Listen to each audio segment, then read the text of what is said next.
Hi, this is Baron from Ragic. Today I'm going to show you how to do a mass update.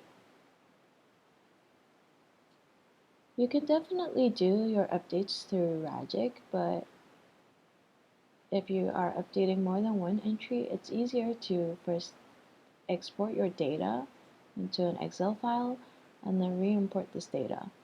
It's important to have a key field.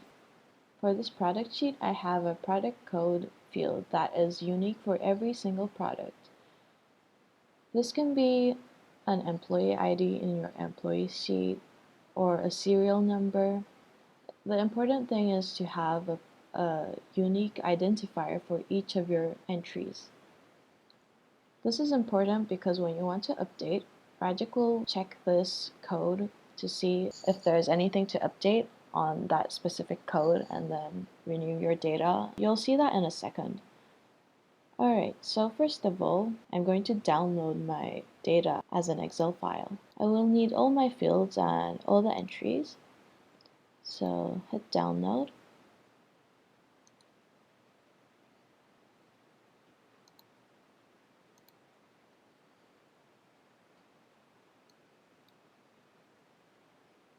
Okay, so for now, I don't need to update this catalog picture and can just ignore it. And other fields I'm just going to ignore as well, because what I want to do is update the unit price.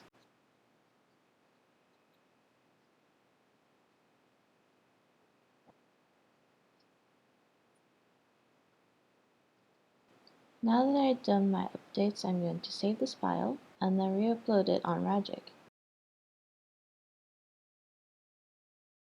I'm clicking Import Data from File. Alright, your uploaded file should look like this. The first row would be the headers, and the other rows are entries as we have in our import file. Alright, let's choose our file from the desktop.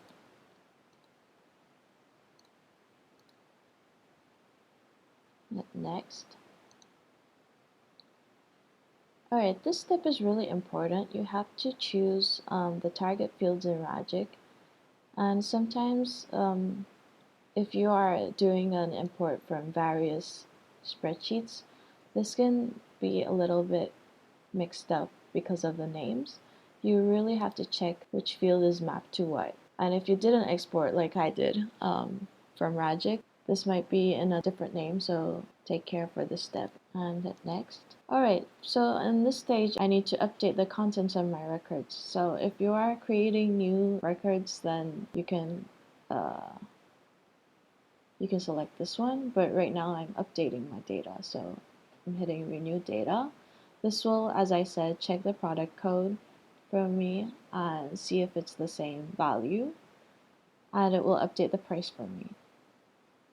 So I'm hitting next and import.